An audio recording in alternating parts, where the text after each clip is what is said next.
ইশরাক হোসেনকে মেয়রের দায়িত্ব বুঝিয়ে দিতে টানা আন্দোলনের ৬ দিন, দাবি আদায় করে ঘরে ফেরার ঘোষণা ঢাকাবাসী। জামিনে কারামুক্ত হলেন অভিনেত্রী নুসরাত ফারিয়া। বিভিন্ন সেক্টরে স্বৈরাচারী দোষরদের তালিকা বানাচ্ছে জুলাই ঐক্য। বাংলাদেশ স্যাটেলাইট কোম্পানিকে স্থানীয় পরিবেশে রাখছে স্টারলিংক, বিভিন্ন ধরনের প্যাকেজ ঘোষণা।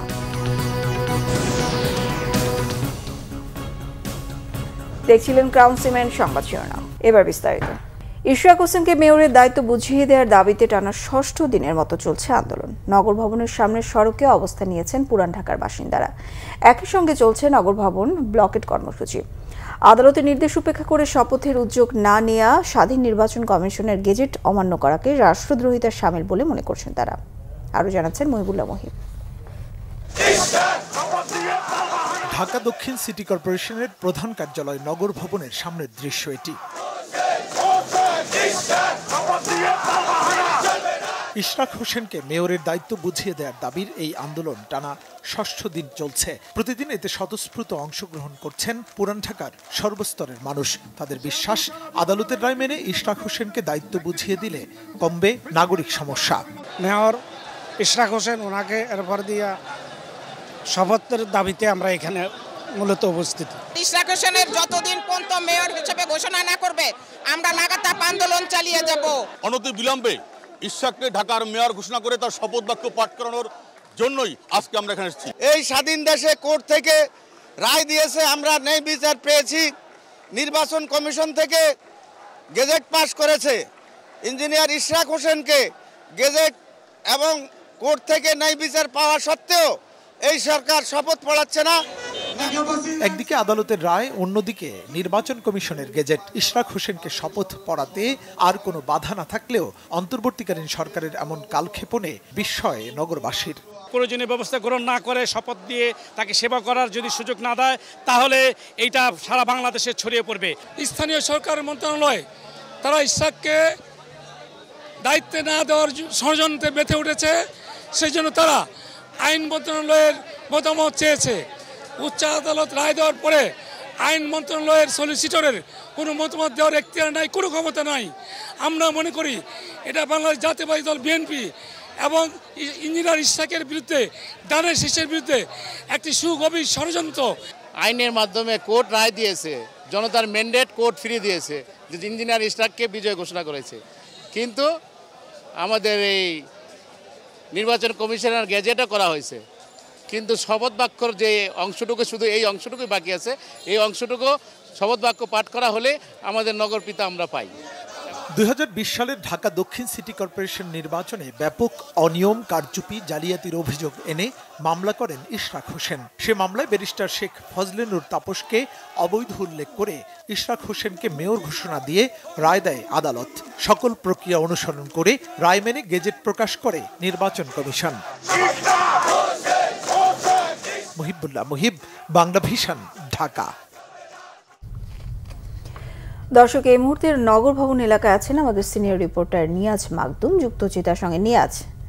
নিয়াজ, কর্মসূচির এখনকার অবস্থা সম্পর্কে জানাবেন, আর বক্তারা কি বলেছেন সে ব্যাপারেও জানাবেন।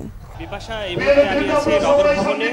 এই মাত্রই আজকের যে ব্লকেট কর্মসূচি, সেই কর্মসূচি শেষ হয়েছে। এই কর্মসূচি থেকে এই আন্দোলনের সমন্বয়ক মশিউর রহমান তিনি ঘোষণা করেছেন আগামীকাল সকাল 10টায় আবারও আজকে যে ব্লকেট কর্মসূচি ছিল সেই কর্মসূচি শুরু হবে।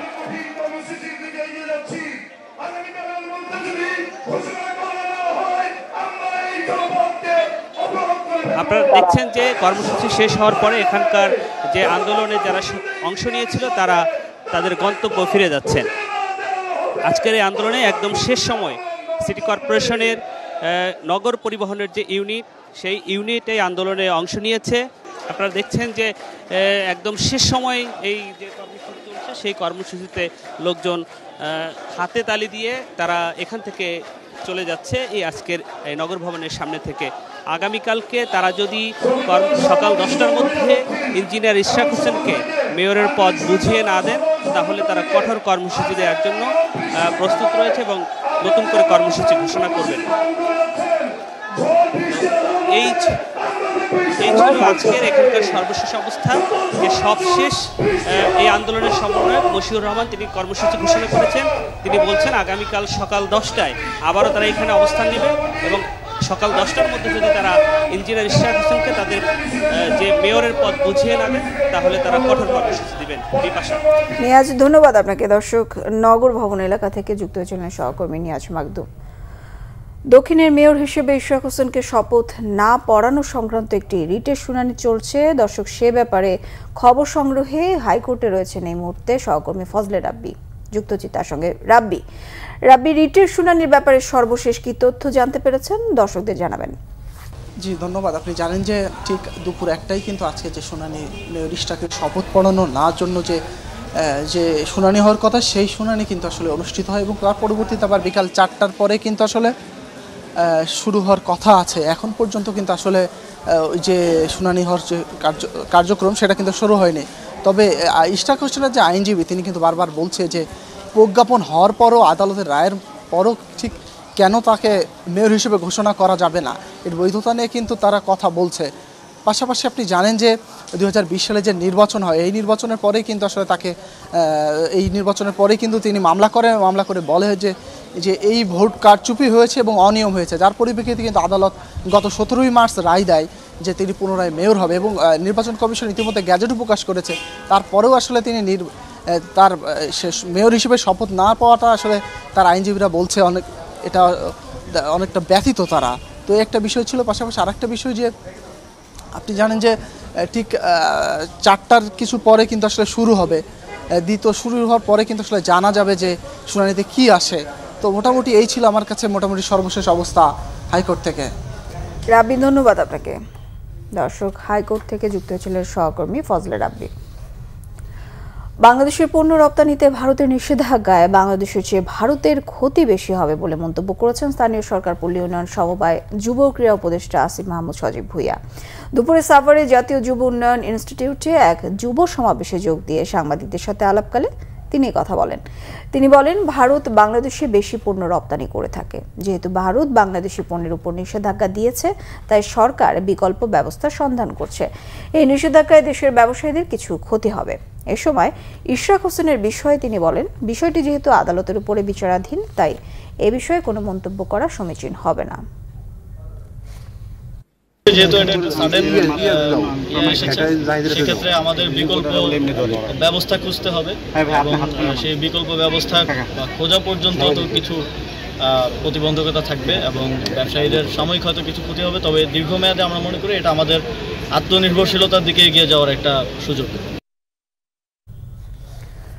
জামিন পেয়ে কারামুক্ত হলেন অভিনেত্রী নুসরাত ফারিয়া। দুপুরে তিনি কাশিমপুর কারাগার থেকে মুক্তি পেয়েছেন। মঙ্গলবার অভিনেত্রী নুসরাত ফারিয়াকে জামিন দিয়েছেন ঢাকার সিএমএম আদালত। এর আগে সোমবার তাকে কারাগারে পাঠানোর আদেশ দিয়েছিলেন আদালত। রবিবার দুপুরে থাইল্যান্ড যাওয়ার সময় হযরত শাহজালাল আন্তর্জাতিক বিমানবন্দর থেকে নুসরাত ফারিয়াকে আটক করে ইমিগ্রেশন পুলিশ। পরে তাকে ভাটারা থানা পুলিশের কাছে হস্তান্তর করা হয়। জিজ্ঞাসাবাদ শেষে জুলাই গণঅভ্যুত্থানের সময় ভাটারা থানায় হত্যা চেষ্টা মামলায় গ্রেফতার দেখানো হয়। মুজিব বায়োপিকে শেখ হাসিনার চরিত্রে অভিনয় করেছিলেন নুসরাত ফারিয়া। তিনি 2015 সালে চলচ্চিত্র অভিনয় শুরু করেন। এরপর থেকে বাংলাদেশ ও ভারতের কয়েকটি সিনেমায় কাজ করেন তিনি। 31 মের মধ্যে সন্ত্রাসী দল আওয়ামী লীগের সব দোসরদের বাধ্যতামূলক অবসর দেওয়ার দাবি জানিয়েছে জুলাই ঐক্য। প্রেস ক্লাবে এক সংবাদ সম্মেলনে বিভিন্ন সেক্টরে থাকা স্বৈরাচারের দোসরদের তালিকা প্রকাশের কথাও জানায় সংগঠনটি। ছাত্র জনতার বুকে গুলি চালানো, নির্দেশকারী এবং সহযোগিতাকারী সকল আমলা প্রশাসনের কর্মকর্তাদের পরিবার সহ সকলের ব্যাংক হিসাব ও অবৈধ সম্পদ জব্দ করার দাবিও জানান তারা। দাবি করেন, স্বৈরাচারের দোসর আমলা ও প্রশাসনের কর্মকর্তাদের দেশ ত্যাগে নিষেধাজ্ঞা দিতে হবে এবং আইনানুগ ব্যবস্থা গ্রহণ করতে হবে। চিহ্নিত সকল স্বৈরাচারের দোসরদের শ্বেতপত্র সরকারি ওয়েবসাইটে প্রকাশ করার দাবিও জানায় সংগঠনটি। আওয়ামী লীগের সহযোগী সংগঠনের কার্যক্রম এবং ব্যক্তিদের বিরুদ্ধে ব্যবস্থা নেওয়ার কথা থাকলেও এখনো পর্যন্ত দৃশ্যমান ব্যবস্থা না নিয়ে ক্ষোভ প্রকাশ করেন জুলাই ঐক্যের নেতারা। দাবি মানা না হলে 31 মের পর মার্চ টু সচিবালয় সহ আরও কঠোর কর্মসূচি ঘোষণা করা হবে বলে জানায় সংগঠনটি। গ্রাহকদের কাছে দুটি প্যাকেজ দিয়ে বাংলাদেশে আনুষ্ঠানিকভাবে যাত্রা শুরু করল স্যাটেলাইট ইন্টারনেট স্টারলিংক। প্রধান উপদেষ্টার বিশেষ সহকারী ফয়েজ আহমেদ তৈয়ব আশ্বস্ত করেছেন, স্টারলিংকের কারণে জাতীয় স্বার্থের কোনো ক্ষতি হবে না। রাজধানীর ফরেন সার্ভিস একাডেমিতে এ নিয়ে ব্রিফিংয়ে তিনি দাবি করেন, লোকাল গেটওয়ে ব্যবহার করতে হবে, তাদের ইন্টারনেট নিয়ন্ত্রণ করা হবে না। তবে আনঅথরাইজড ডিভাইস দেশের সীমানায় ঢুকলে বিটিআরসি থেকে তাদের অনুমতি নিতে হবে। চীন ইউএস বাণিজ্য দ্বন্দ্বের মধ্যে স্টারলিংকের অনুমতি কোনো দেশের সম্পর্কে প্রভাব ফেলবে না বলেও জানানো হয় ব্রিফিংয়ে। বিশেষ সহকারী ফয়েজ আহমেদ তৈয়ব জানান, বাংলাদেশ স্যাটেলাইট কোম্পানিকেও স্থানীয় পরিবেশক হিসেবে রাখবে স্টারলিংক। তিনি জানান, স্টারলিংক দুটি প্যাকেজের একটি রেসিডেন্স হিসেবে মাসিক খরচ ৬,০০০ টাকা এবং রেসিডেন্স লাইট হিসেবে মাসিক ৪,২০০ টাকা দিতে হবে গ্রাহককে। তবে ইন্টারনেট সেটআপ যন্ত্রপাতির জন্য ৪৭,০০০ টাকা এককালীন খরচ করতে হবে গ্রাহককেই। থাকছে না ডাটা লিমিট, একটি সংযোগে প্রতি সেকেন্ড ৩০০ মেগাবাইট পর্যন্ত গতির আনলিমিটেড ডেটা ব্যবহার করতে পারবে গ্রাহকরা। ইউক্রেন যুদ্ধ বন্ধে যুক্তরাষ্ট্রের প্রেসিডেন্ট ডোনাল্ড ট্রাম্প ও রাশিয়ার প্রেসিডেন্ট ভ্লাদিমির পুতিনের ফোনালাপ হয়েছে। ফোনালাপের পর ট্রাম্প বলেন, যুদ্ধবিরতির জন্য শিগগিরই আলোচনা শুরু করবে মস্কো ও কিয়েভ। স্থানীয় সময় সোমবার বিকেলে ফোনালাপ হয়। সামাজিক যোগাযোগ মাধ্যম ট্রুথ সোশ্যালে একটি পোস্টে ট্রাম্প লেখেন, পুতিনের সাথে চমৎকার আলোচনা হয়েছে। ইউক্রেন ও রাশিয়া শিগগিরই আলোচনা করবে এবং যুদ্ধের ইতি টানবে। যুক্তরাষ্ট্রের মাধ্যমে রাশিয়া ইউক্রেন সরাসরি আলোচনায় ফেরায় ট্রাম্পকে ধন্যবাদ জানিয়ে পুতিন বলেন, শান্তি চুক্তির জন্য ইউক্রেনের সঙ্গে কাজ করতে প্রস্তুত রাশিয়া।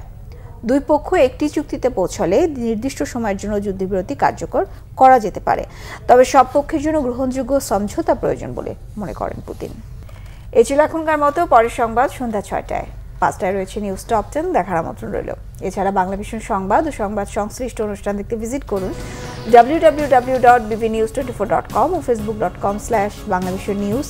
সাবস্ক্রাইব করুন youtube.com/banglavishnnews। সঙ্গে থাকায় ধন্যবাদ সবাইকে।